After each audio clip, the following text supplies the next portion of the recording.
Musibah berhubungan dengan kerusakan akidah. Jangan lupa subscribe atau bagikan ya, semoga menjadi bekal dan amal ibadah kita di akhirat kelak.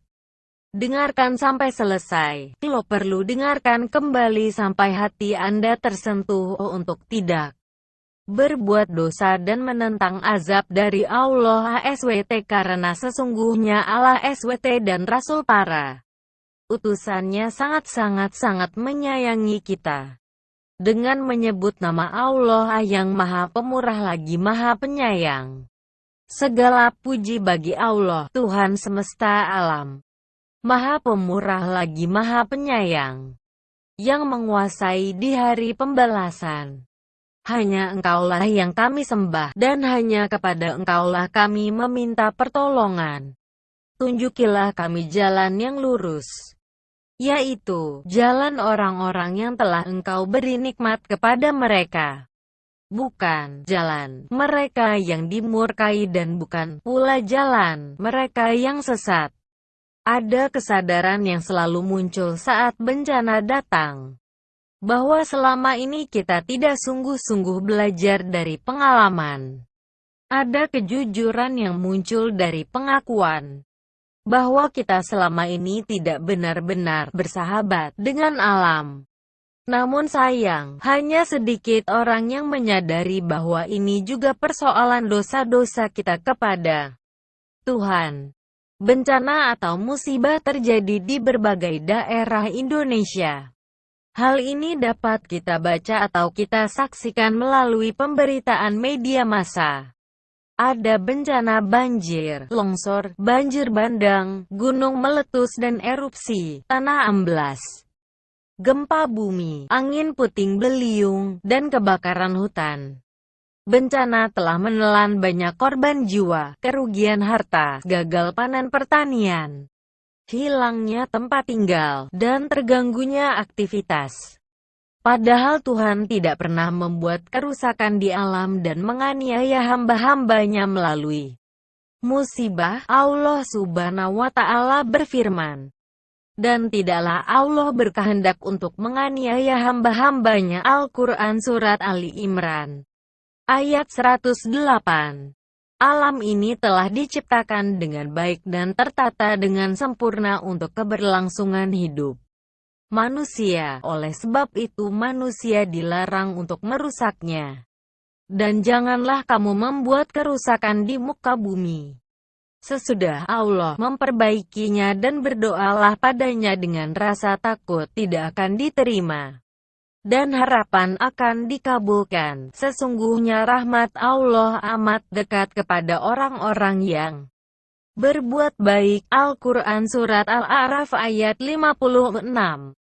Tidaklah kerusakan alam terjadi dan bencana silih berganti datang membawa nestapa, kecuali disebabkan oleh kezaliman manusia itu sendiri. Allah Ta'ala berfirman, maka Allah sekali-kali tidaklah berlaku zalim kepada mereka, manusia. Akan tapi merekalah yang berlaku zalim kepada diri sendiri. Dan apakah mereka tidak mengadakan perjalanan di muka bumi dan memperhatikan bagaimana akibat yang diderita oleh orang-orang sebelum mereka? Orang-orang itu adalah lebih kuat dari mereka sendiri, dan telah mengolah bumi, tanah, serta memakmurkannya lebih banyak dari apa yang telah mereka makmurkan. Dan telah datang kepada mereka rasul-rasul mereka dengan membawa bukti-bukti yang nyata. Maka Allah sekali-kali tidak berlaku zalim kepada mereka. Akan tapi merekalah yang berlaku zalim kepada diri sendiri. Al-Quran Surat Ar-Rum ayat 9. Kezaliman. Kezaliman yang dilakukan oleh manusia di muka bumi merupakan realita dari rusaknya akidah manusia. Kalau akidah sudah rusak, maka kemaksiatan dan dosa dilakukan tanpa beban. Jangankan aturan perundang-undangan negara, hukum Tuhan dilibas sekalian. Dosa dan maksiat manusia itulah yang sesungguhnya mengundang bencana Tuhan. Allah Ta'ala berfirman, telah tampak kerusakan di darat dan di laut disebabkan oleh perbuatan tangan, kemaksiatan manusia, supaya Allah merasakan kepada mereka sebagian dari akibat perbuatan mereka, agar mereka kembali ke jalan yang benar. Al-Quran Surat Ar-Rum ayat 41. Banyak ahli tafsir menjelaskan bahwa perbuatan tangan manusia, bima kasabat aidinas, pada ayat di atas adalah kemaksiatan, dosa, manusia. Imam Abul Aliyah Ar-Riyah, seorang tabi'in, pernah berkata, barang siapa yang bermaksiat kepada Allah di muka bumi berarti dia telah berbuat kerusakan di dalamnya, karena bumi dan langit baik hanya dengan ketaatan kepada Allah. Lihat tafsir Ibnu Katsir 7/183, tahqiq oleh Dr. Abdullah Al-Syaikh. Syirih Abdurrahman As-Sa'di berkata dalam kitab Taisirul Karimi Rahman, bahwa segala musibah yang menimpa manusia, baik yang terjadi pada dirinya, harta, anak-anak, dan keluarga mereka, tidak lain disebabkan oleh maksiat yang pernah mereka lakukan. Dikutip dari As-Sunnah, edisi 01/14, 1431 H. Saat manusia melakukan kemaksiatan dan dosa, saat itu ia jauh dari keimanan dan takwa. Tanpa iman dan takwa, Allah tidak akan menurunkan keberkahan hidup kepada manusia. Allah Ta'ala mengingatkan, jikalau sekiranya penduduk suatu negara beriman dan bertakwa, pastilah kami melimpahkan keberkahan kepada mereka dari langit dan bumi. Tetapi mereka mendustakan ayat-ayat kami itu, maka kami siksa mereka disebabkan perbuatannya. Al-Quran Surat Al-A'raf ayat 96. Ayat di atas menunjukkan kepada kita bentuk kemaksiatan yang menyebabkan manusia jauh dari keimanan dan ketakwaan atau terhalangnya keberkahan dari langit dan bumi, adalah mendustakan atau menolak ayat-ayat syariat Allah. Inilah yang menyebabkan penduduk suatu negeri merasakan hanya sebagian dari siksa Allah Azza wa Jalla. Andai kita merasakan semua akibat dari perbuatan maksiat yang kita lakukan, sungguh kita tidak akan mampu menahan siksaan itu. Ibnul Qayyim Al-Jauziyah dalam kitabnya Ad-Da wa Ad-Dawa yang ditahqiq oleh Syaikh Ali Hasan Al-Halabi mengatakan, sekiranya kita merasakan seluruh akibat perbuatan kita, niscaya tidak ada seekor binatang pun yang dibiarkan hidup di muka bumi ini. Allah memang Maha Pengasih lagi Penyayang. Kerusakan akidah.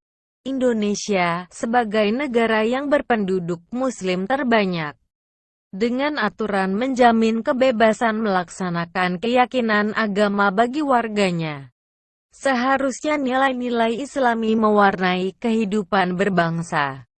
Namun, bukti kerusakan akidah melalui kemaksiatan tidak saja terlihat dari sikap yang tidak berpihak kepada hukum Tuhan, tetapi juga dari penentangan melalui ucapan dan kebijakan. Seorang bupati baru-baru ini berkomentar bahwa pelacur adalah pahlawan keluarga. Dalam acara peringatan kematian Hail Gus Dur beberapa bulan yang lalu, kalangan tokoh politik yang memiliki kepentingan dengan kaum Nahdliyin berkata, seperti ditulis oleh Prof. Dr. Ali Mustafa Yakub di Republika, tanggal 23 Januari tahun 2014, bahwa Gus Dur adalah rahmatal lil alamin dan milik semua makhluk Tuhan, maka layak kita bersyukur kepada Gus Dur dan Allah. Nauzubillah.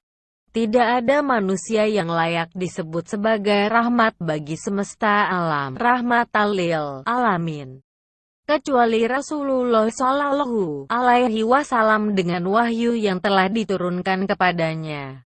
Dan tiadalah kami mengutus kamu, melainkan untuk menjadi rahmat bagi semesta alam. Al-Quran Surat Al-Anbiya, ayat 107.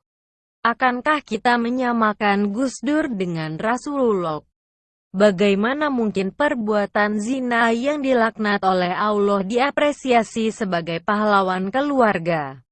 Selanjutnya, puluhan ribu umat Islam Kediri, Jawa Timur, berebut menyentuh Gung Kiai Praya untuk memperoleh berkah. Puluhan ribu umat di Klaten berebut Yagwawiyu, ingin dapat karomah. Di alun-alun Karaton Jogja, 900-an ribu umat berebut gunungan sayur dan buah. Katanya, ngalap berkah. Di Solo ratusan ribu umat pula berebut teltong, kotoran, kerbau bule, milik Keraton Solo agar hidup makmur. Demikian tulis Anton Tabah, pengurus MUI Pusat, dalam artikelnya Ulama dan Umat di Republika, tanggal 7 April tahun 2014, menjelaskan bagaimana keadaan umat ini. Soal kebijakan, sampai hari ini polisi wanita, Polwan, masih saja digantung tanpa kepastian atas keinginan mereka melaksanakan perintah Tuhan untuk berhijab. Karena hamba Tuhan yang bernama atasan belum juga mengeluarkan kebijakan. Kasus suap dan korupsi pejabat yang terjebak hidup mewah dan bermegahan ala karun terus menjadi pemberitaan. Zina dipelihara dan penggunaan kondom dikampanyekan secara bebas. Dengan dalih, lokalisasi solusinya dan pencegahan HIV/AIDS tujuannya. Kerusakan akidah tidak saja terjadi di kalangan awam. Kalangan intelektual liberal juga demikian. Mereka dengan seenaknya menafsirkan ayat-ayat Tuhan. Bahkan menganggap hukum Tuhan tak lagi relevan dengan perkembangan zaman. Baca tafsir sesat.